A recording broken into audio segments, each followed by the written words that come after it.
എല്ലാ അമ്മാസ് വ്ലോഗിലേക്ക് എല്ലാവർക്കും സ്വാഗതം. എല്ലാവർക്കും സുഖമാണെന്ന് വിശ്വസിക്കുന്നു. ഇന്ന് ഞാൻ വന്നിരിക്കുന്നത് ഒരു നാടൻ മുട്ടക്കറിയുടെ റെസിപ്പിയുമായിട്ടാണ്.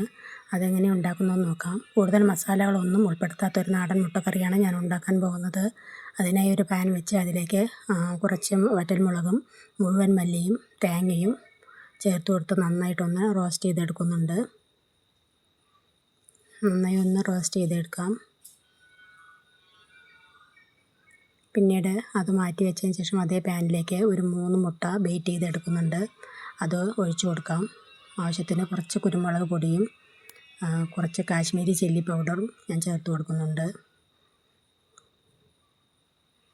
മുട്ട ബീറ്റ് ചെയ്യുമ്പോൾ തന്നെ ഇങ്ങനെ വേണമെങ്കിൽ പൊടികൾ ചേർത്ത് കൊടുക്കാവുന്നതാണ്. എനിക്കത് വിട്ടുപോയതാണ്, അതുകൊണ്ടാണ് ഞാൻ ഇപ്പോൾ ചേർത്തിട്ടുള്ളത്. ഒരു പുറം ആയി വരുമ്പോൾ മറ്റേ പുറം കൂടി ഒന്ന് തിരിച്ചിട്ട് കൊടുക്കാം. മുട്ട റോസ്റ്റായി വന്നിട്ടുണ്ട്. പിന്നീട് അതേ പാനിലേക്ക് കുറച്ച് ഓയിൽ കൂടി ചേർത്ത് കൊടുക്കാം.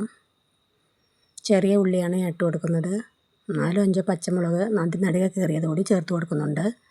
ഒരു മീഡിയം സൈസ് തക്കാളി കൂടി ആഡ് ചെയ്യാം. പച്ചമണം മാറുന്നവരെ നമുക്ക് ഒന്ന് ഇളക്കിയെടുക്കുന്നുണ്ട്. പിന്നീട് അതിലേക്ക് പൊടികളായി മഞ്ഞൾപ്പൊടിയും കുറച്ച് ഉപ്പും ചേർത്ത് കൊടുക്കാം. വീണ്ടും ഒന്നുകൂടി ഇളക്കിയെടുക്കാം.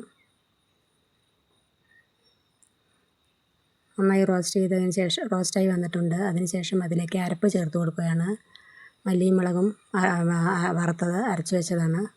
ജാറ് കഴുകി കുറച്ച് വെള്ളം കൂടി അതിലേക്ക് ആഡ് ചെയ്യാം. നന്നായി തിളച്ച് വന്നു. പിന്നീട് അതിലേക്ക് കുറച്ച് പുളിവെള്ളം കൂടി ആഡ് ചെയ്യുന്നുണ്ട്. അമ്മാസ് വ്ലോഗ് എല്ലാവരും സപ്പോർട്ട് ചെയ്യാൻ, ലൈക്ക് ചെയ്യാനും മറക്കരുതേ.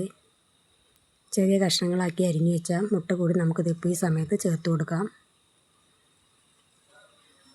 ഈ സമയത്ത് ആവശ്യമുണ്ടെങ്കിൽ ഉപ്പ് കൂടി ചേർത്ത് കൊടുക്കാവുന്നതാണ്. മുട്ടയിൽ ഞാൻ ഉപ്പ് ചേർത്ത് ബീറ്റ് ചെയ്തതാണ്, അതുകൊണ്ട് കുറച്ച് ഉപ്പാണ് ഇട്ടിട്ടുണ്ടായിരുന്നുള്ളൂ. വീണ്ടും കുറച്ച് ഉപ്പ് പൊടി ചേർത്ത് കൊടുത്തിട്ടുണ്ട്. പിന്നെ ഒരു പാൻ വെച്ച് അതിലേക്ക് കുറച്ച് വെളിച്ചെണ്ണ ആഡ് ചെയ്യാം. ഉലുവ, കടുക് എന്നിവ ചേർത്ത് കൊടുക്കുന്നുണ്ട്. ചെറിയ ഉള്ളി അരിഞ്ഞത് കൂടി ചേർത്ത് കൊടുക്കാം. കറുവേപ്പില ഇട്ട് കൊടുക്കാം.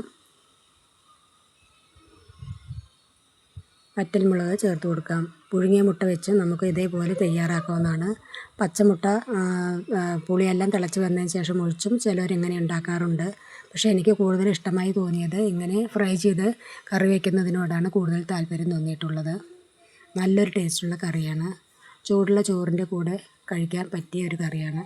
എല്ലാവരും ഇത് ഇങ്ങനെയൊന്ന് ഉണ്ടാക്കി നോക്കണം. എല്ലാവർക്കും ഇഷ്ടപ്പെടും.